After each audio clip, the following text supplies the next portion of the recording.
Okay, this will be our last session for today, please. All right. Okay, it's part C. All right, let me take questions. Let me take questions before I continue with the class. Let me take questions. All right, let's have questions. Okay, before we move on, let's have questions. Yes, sir. All right, good. Sir. Shoot. I'm listening. Okay. So, sir, all these projects that they're claiming that they are cross-chain. That is, they interact, on different chains. It means, in actual fact, it's not really cross-chain because, like USDT that we have here, you cannot get USDT that is built on Sol and then send it on BSC. Because No. for me, because for me, if something is actually cross-chain, then it should have that. It should have a protocol, or it should have a system where so automatically convert to that particular chain. Yeah. I get you. Don't worry. That's how we are growing, right? A project will come that can do that. Don't worry, just give it time. But I understand your point. But when we say cross-chain project, it means that project is built across different chains. You get? Yes, sir. Okay, like the project I'm actually working on, we actually started building on BSC. But once we are actually looking at the bigger picture, so we are going to be doing it more like it'll be like a cross-chain project, okay? You are building it on BSC, you are building on Ethereum, you are building it on SPL. Okay? But I think your idea is that, okay, if you are building on SPL, you should be able to send it to BSC. We don't have any, unless you are doing what we call cross-bridge, actually. It's called a bridge. They'll actually charge you for that. Yes, they have bridge projects like that. Okay, PancakeSwap have that too. They have that here. Come down, you see that option. See it, convert ERC20 to what? BP20. Yeah. It's called a bridge. Some tokens do that.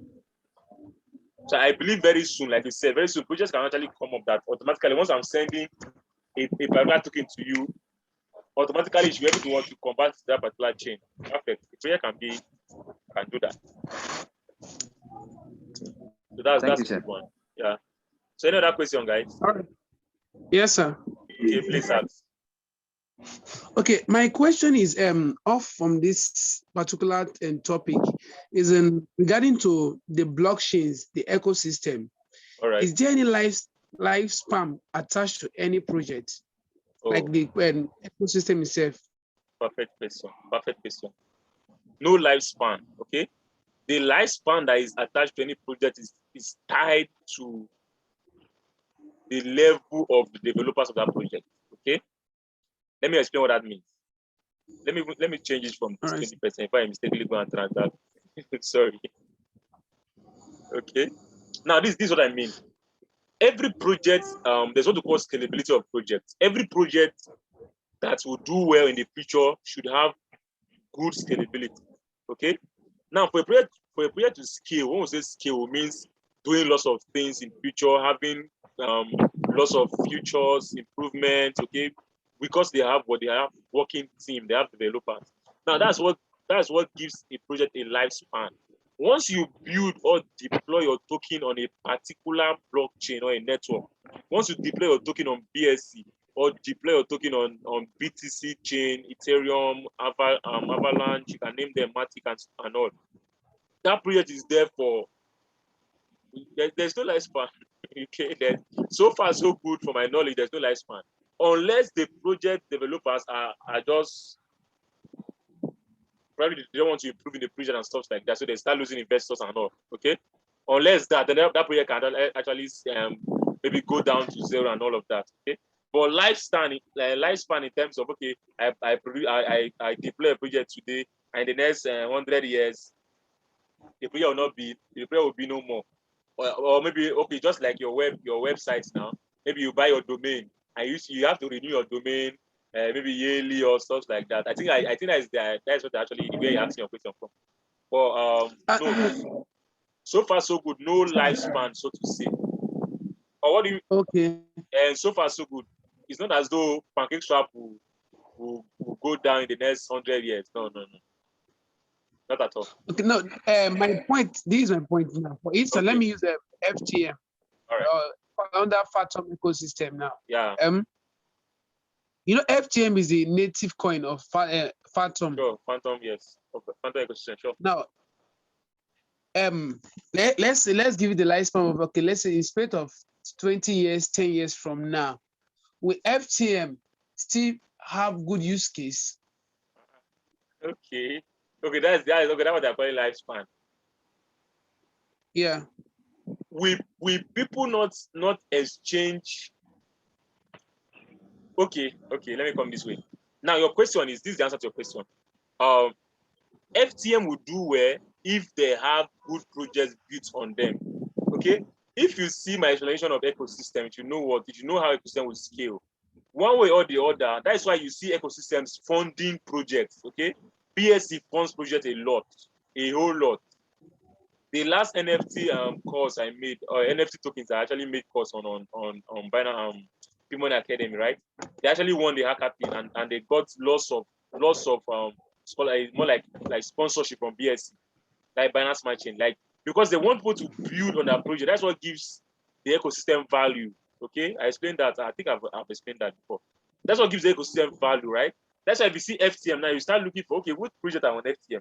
Okay, is FTM scalable? Is the chain scalable? Are people really building on the chain? Those are research you make, okay? Those are research you make. One way or the other. Definitely, I'm trying to tell you that definitely people will build on the chain because the whole world population has not really come into DeFi yet. That's one thing. That's what I started with actually.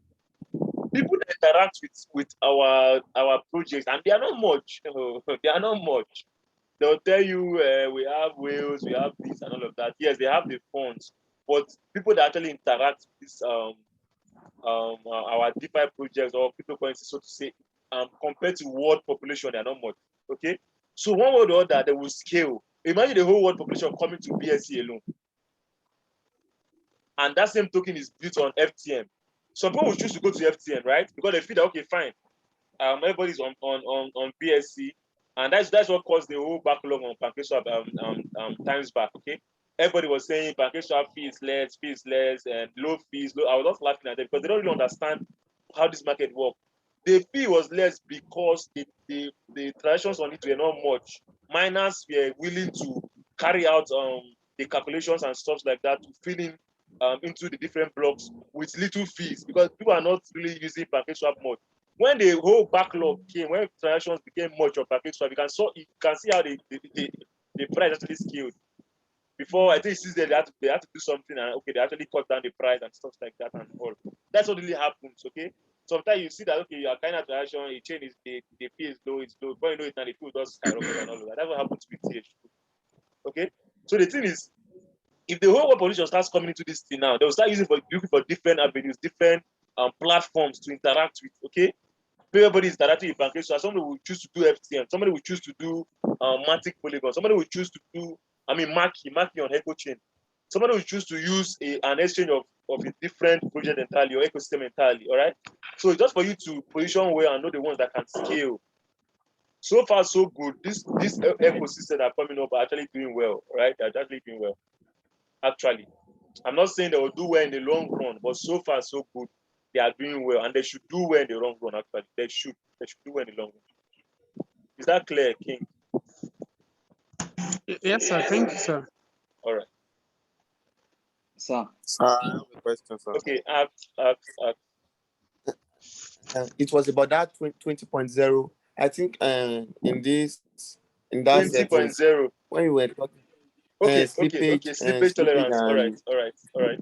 Yes. So I think you said maybe if you put it in 20.0, that maybe if it's increased by maybe 20.0, that you can still enter the trade. You can still enter the trade, but it's risky. Hope you know it's risky. Okay. So that is what you are saying. I now want to ask. Okay. No, ask. I now want to ask if maybe and you said if it's below maybe like 20.0, that the trade is maybe going to close or stuff like Oh, that. So no, that's no, no, what you I not want. get me, you not get me. Please listen, listen. Let me come again. Listen. Is that Jude? Sorry. What was the question? Diamond, it's Diamond. Diamond, all right. Diamond, listen. Slippage tolerance, this is what he's saying. This is what they're telling the protocol. This is what they're telling the algorithm. Okay, this is not centralized exchange. Okay, this is not it's not somebody that is doing this. It's what you give the system that you get back. Okay, it's just like computer garbage in, garbage out, right? The protocol, the instruction you give, that's what you get back. Now, slippage tolerance, you are telling the system that maybe you want to carry out a trade and you always get fail because most of the times it's because of the volatility of the trade. If it's not because of the volatility, it might be because of what the smart contract is buggy. If a smart contract is buggy, most of the time you cannot sell. You can just buy.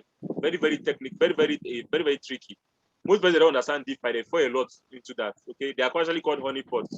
There are ways to check all of that. I'll teach you all of that. Okay, that's why you're in this class. I'll teach you all of that. Now, if you want to count like those days of what's it called, shitcoin and all of that, somebody want to buy a token and they will tell you this one is not working. This one is not working. I'm trying. And they'll just say just go and increase your slippage. Most at times, I don't actually increase slippage. I actually try my trick. Most at times, I think 95, 98% actually works most of the time. I'll tell us how to do that. But if you increase your slippage, this is what you're telling the ecosystem. This is what you're telling the protocol.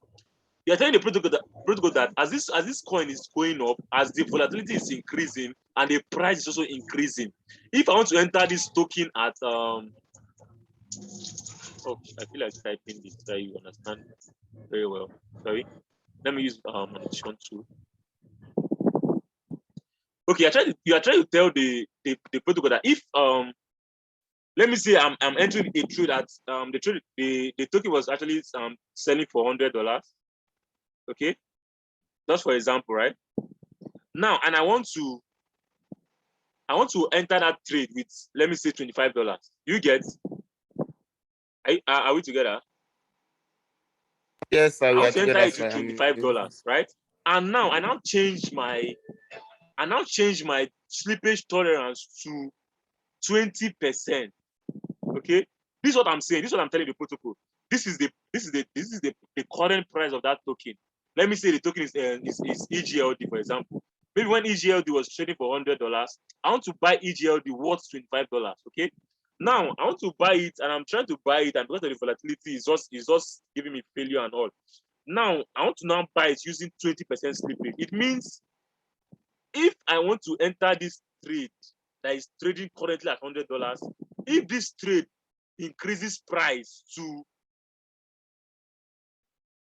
20% of this trade will be how much now? $120, right? Yes, this will be 20% of it. You get? If this price increase to, sorry, if the price of this token increases to $120, and that means if I change my slippage tolerance to $20, I'm trying to tell the protocol that if this price increases to $120, still what execute the trade for me using what my $25 to buy it. Okay, that means if I'm buying normally, if I'm buying this at what $100 or $25 what, you know the unit is going to increase more than when I buy it when it's trading $120. You get that, Diamond? You get that? No, sir. Okay. Yes, sir. But does anybody understand what I'm trying to explain? I understand you, sir. Okay, let me explain. Let me explain Diamond again. See, Diamond. If I want to buy a token and the token is trading at $100, and the token is very, very volatile. We say volatile, it means people are buying, selling. So the price is just going up. And if you want to enter this trade normally with your normal slippage 0.5 normally, this is going to execute when that trade is not too volatile. It means this volatility, this slippage is trying to tell you price difference. Okay, if the price changes by 0.5% up, still execute the trade. That's what I'm telling the protocol. If it changes by, if you put 10 here, it means if it changes by 10% up, still what execute the trade. So let me say, okay, perfect. Let me use the example. Perfect. If I'm using $100 now to buy it, you are using $100 to buy a token that is worth $100, right? You are going to get 1 unit of that token, right? You understand this? Yes, Yes, sir. I Understand. understand. Yes, Am I yes, making it sir. technical? Yes, sir. Okay, it's not technical now. If a token is trading $100 and I use $100 to buy it, I'll buy 1 unit of it, right? Yes, sir. This is going Yes, to sir. be Yes, possible. sir. Okay, this is going to be possible when my slippage is at what? At least 0.5%. At least. Even this 0.5% will not even give you exactly 1 unit. Okay? That's why you're seeing this. 9.99. Yes. That's why you're seeing these things changing. Now, if I now change my slippage to 20%, I'm not telling the protocol that if this price changes by 20%, that means changes to what? $120. Still execute the trade. Now, how many units do I get? 0.8, right? Yes. You get Yes. Diamond. Yes. So it means I've gotten Yes, I less. get it. I've gotten less than what? Than what I would have gotten when I use what? 0.5. Hope you see it now. So that's why somebody's purchasing, somebody's maybe you're buying a shitcoin and stuff like that, and somebody else tell you go and increase your slippage and all. Okay, sorry. Let me be done with this. They'll tell you go and increase your slippage to. Sometimes you won't do that on 25% most of the time. Sometimes they'll tell you 25% and all. But this is just what you're actually telling the protocol. Okay, this is what I actually explained. So you're going to get less units. If I thought this price moves to this level, because I'm telling the protocol that if the price moves to this level, even though it's going to move to this level, it should just execute for you. So that's why most times you'll be able to execute the trade. You get it? That's what you are telling the protocol. Even though now we have a trick that actually works,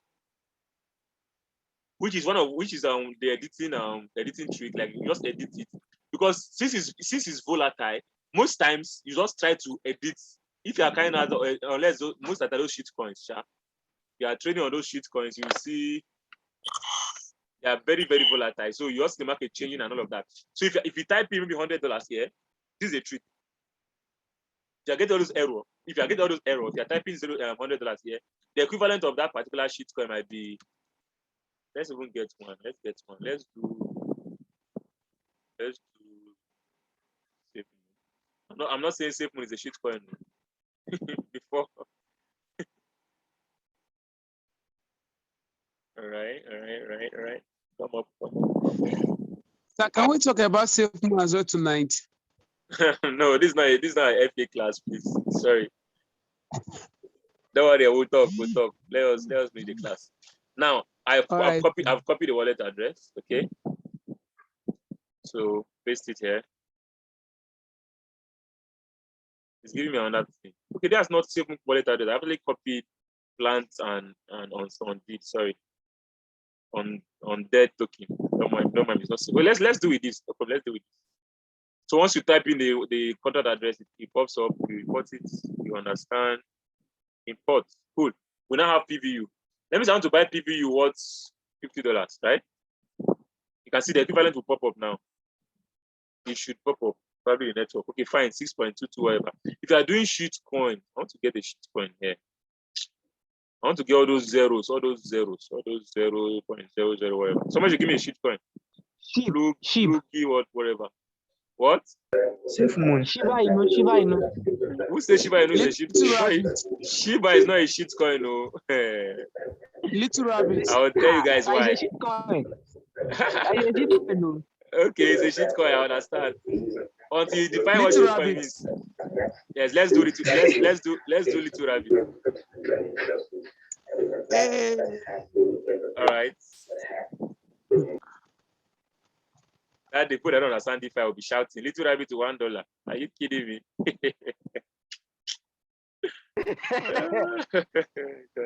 Little rabbit to $100. I tell you. Why is Shiba not a shit coin? I will talk about it, don't worry. So even Shiba cannot reach $1. It cannot reach. I'm not saying it will reach now. But a token should not, it doesn't need to reach $1 before it becomes a legit token now. Don't worry, you're still learning DeFi. You'll know why. Don't worry. Welcome to DeFi. All right, let's do $45. Perfect. Something like this. Okay. Even though I've not connected my wallet, I would have seen it. Now, if this comes up with an error, okay, most of the times you want to swap this on 0.1% slippage because of the volatility of the token, you get error. But most times I always tell my student this trick works. Just since it's AMM, it pops automatically. And if it's very, very volatile, it used to outrun the system. So most of the time, the system will come back with an error. So this is what you do. Try, most of the time, once you type in this, try and delete all the number before the decimal place, okay? Delete it. Probably either add it back with 0 or add it back with a particular number, either 0 or 1. Then and send. You're going to swap. If I thought there will be any trend of shitcoin again. This one don't come up with any thought actually. So it's going to swap actually. But most of the time when you get error, most of the time you get errors, but you see the equivalent of that token in decimal places. Like you see something like 2D65700.85, something like that. Okay. So if you want to swap it, you come back with an error. So most of the time, you just delete this decimal place, delete it, delete the decimal point, then delete the last alphabet, add it back, okay? Then just swap it directly. It's going to work. It works most of the time, all right? You can do that on 0.1% slippage, you can do that on 0.5% slippage without changing the slippage to what? To either 15, 20, 30%. Unless the smart contract asks you to do so, okay? Because some smart contracts are actually programmed that way. That's why I wanted to use SafeMoon, for example. SafeMoon smart contract is programmed that way. You have to put it at that particular slippage they want. Okay. Just load up. Let's use SafeMoon. All right. Unless what? Because I tell you, smart contract contains a whole lot about that token. Because if you are talking about smart contract, it's more like you are striking a deal with that. Don't worry, when I talk about smart contract, I will explain all that to you guys. Okay. This is what I'm trying to tell you guys. If you want to paste this now, let's import SafeMoon. Look at what I'm telling you guys. Read it now. Read it, guys. This is what they actually agree on SafeMoon smart contract. Click on the settings icon. Set your slippage tolerance to what? To 12% or above. This is because SafeMoon tax a 10% fee on each transaction. They want to reduce the way people actually sell, buy or sell that token, right? 5% redistributed to all existing holders. 5% fee used to add what? Liquidity. So if you click on continue, it means you are agree to them. So you have to, this will not work, okay? You have to go and change this to what? 12%. Is that clear? You see that? Yes, sir. Yes, sir, 100%. Perfect. All right. I think we've really done enough today. Eh? Let's ask questions and let us interact. And we'll call it a day. We'll start with another text next time. I think that's okay. I think that's all to explain on. Okay. Sir, Okay. Transaction deadline minute, expert mode, multiple multi-holds, disable multi-holds, floppy sounds. You don't need all of that. Just let go of all of that. Because if you have all of those set up, your transaction will surely go through. Okay. This expert mode is when you want to carry out some settings and stuff. Then your text deadline minutes, maybe the amount of minutes you want your transaction deadline. Maybe if this time elapses, your transaction is going to cancel and stuff. But most times, don't get to these minutes and all of that. So you don't really need any stuff set there. Let me clear the application. Okay. So that's just that for today, guys. We have a whole lot to explain, okay? So as much as possible, just try to see how cover up classes. I don't want to rush things. I don't want to rush things at all. So when we start talking about farm, pools, liquidity, staking, yield farming, that's what we are coming to. When we do the practical part, that's what we're going to talk about all of this. Okay. So Tosin, are you clear now? Diamond. No, Tosin have not translated on Pakistan before. I want to be sure he's clear. Right. Yes, sir, I'm clear, sir. Okay, guys. Let's ask the question. Let's ask question. Sir, I want to ask about. I see this 19. I want to ask you if you can load, maybe have money on PancakeSwap alone without connecting it maybe to your Trust wallet or to other ones like that. Because I'm seeing one thing like maybe 19. Maybe it's for PancakeSwap alone. And I want to ask if you have that kind of maybe like money inside that PancakeSwap. Wait, come again. You are Okay. in a rush. Calm down. Okay, so this is my question is that okay. I see something like money over there, maybe like some dollar.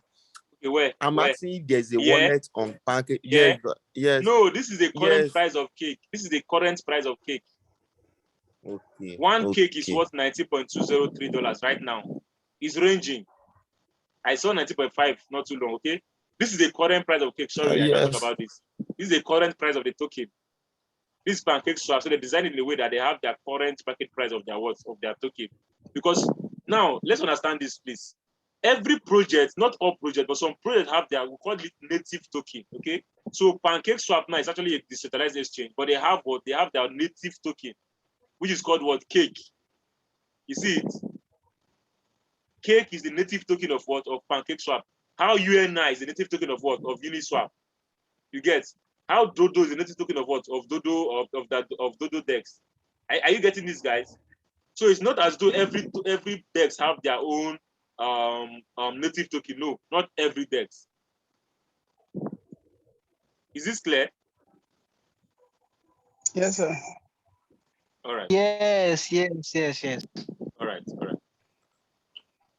So you want to change to any language you want and all of that. Normal setting. Okay, another question. Yes, sir. All right. So why do they call some tokens wrap tokens? Okay. Okay. You can actually do a whole lot of readings about some questions like this on Binance Academy. That's one of the most resourceful applications I've seen in my crypto journey. Okay, it has helped me a whole lot. In as much as I actually understand stores when I read them, maybe videos and some personal findings, though it's quite personal. I will not advise everybody to do that actually. But I learn a lot when I read stores. I don't find it hard to understand anything about data and all of that. That's why I'm actually not having issues when I do studies on my own. But you can actually do your research using Binance Academy, a very, very powerful tool. Okay. Now you wrapped tokens. Wrapped tokens it enables that particular project to interact across different chains. That's what I would also say. You could see Wrap BNB, Wrap BTC, Wrap ETH. If you go to Ethereum now, you see it like that too. But the last time I actually did the research on WBNB, ETH, like wrapped tokens. Wrapped tokens just gives you the leverage of enabling that token to carry out this what you call bridge. Maybe someone wants to exchange that token from one particular chain to the other.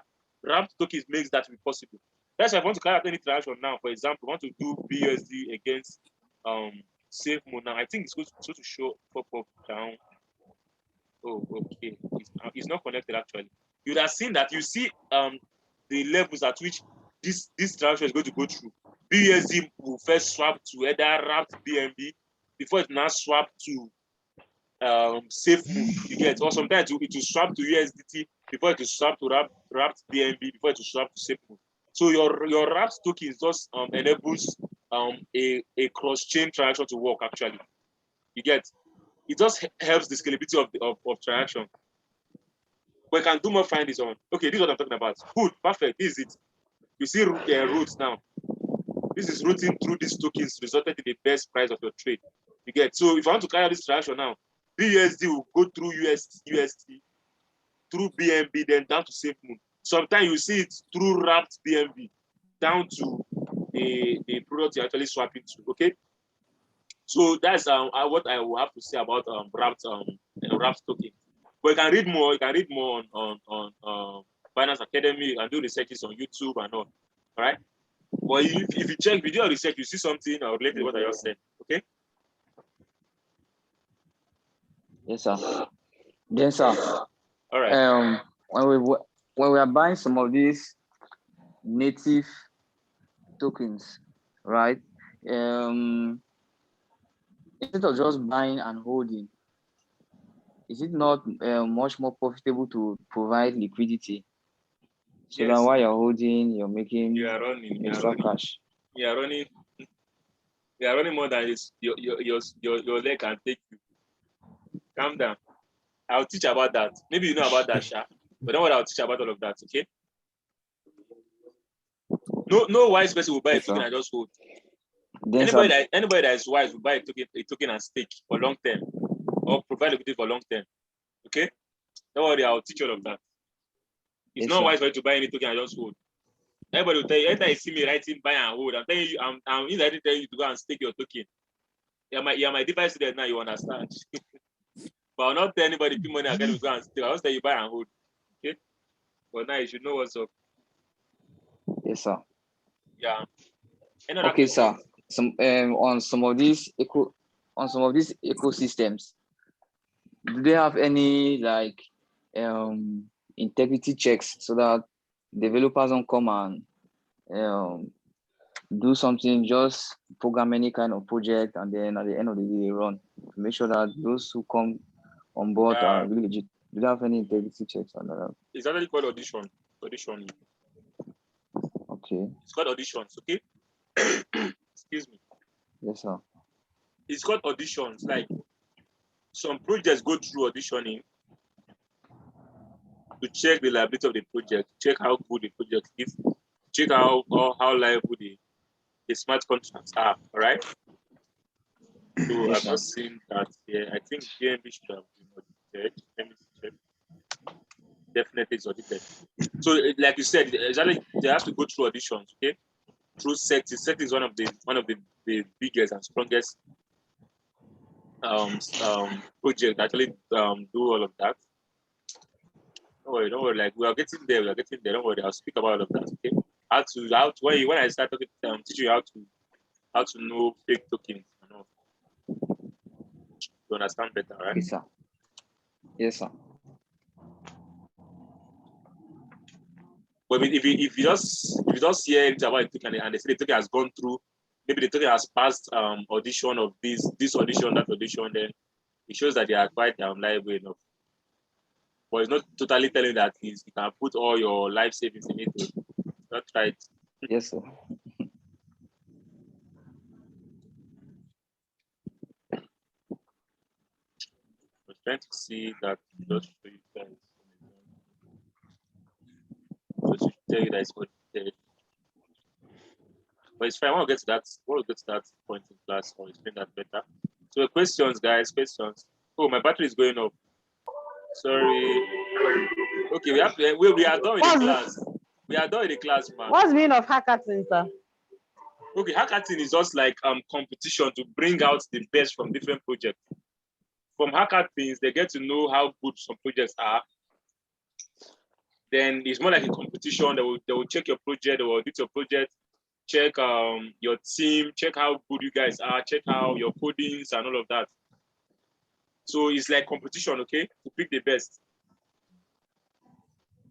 Okay, thank you. Yes. Why do you want doing those, sir? Doing those hackathons, sir? I explained earlier now. These are hackathons are done by maybe project promoters, like maybe a chain. BSC do that a lot. BNB, like Binance Smart Chain, they do hackathon a lot. That means they'll do hackathon and get projects that are built on BSC, okay? Then get the best. Then give them money for funding. So I think it's just like, so Solana Chain too did their hackathon some time back. So sometimes some chains will do it, sometimes maybe personal investors, like something like that, maybe firms and all. Okay? It's just to just get the best out of tokens and just to support them.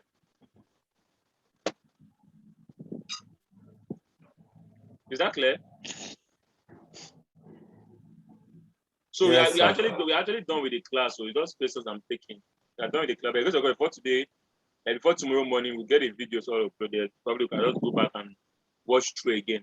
If you download these videos, watch them again and again, so you can hear these things over and over again and you understand them better. Okay? Yes, sir. Any other question? Yes, sir. All right.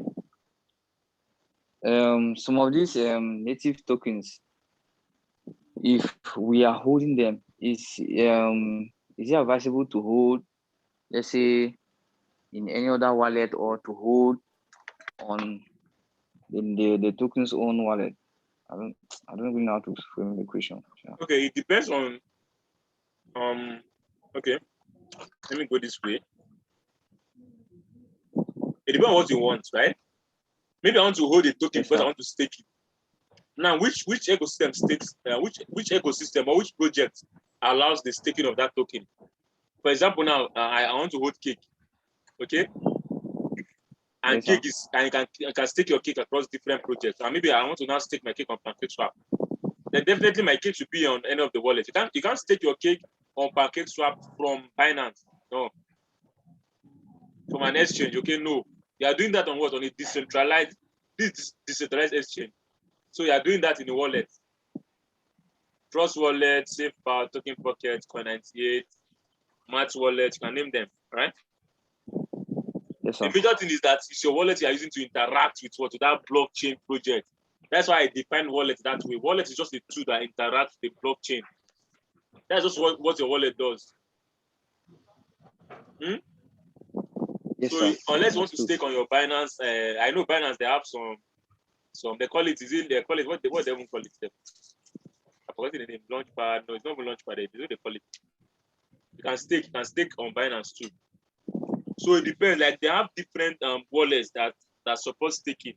If I talk about your Solana now, like I think I provided liquidity to my Solana and my SOPAD. I provided liquidity on SOPAD, right? So it depends on you. I connected my Phantom wallet and I provided liquidity. So it depends on you.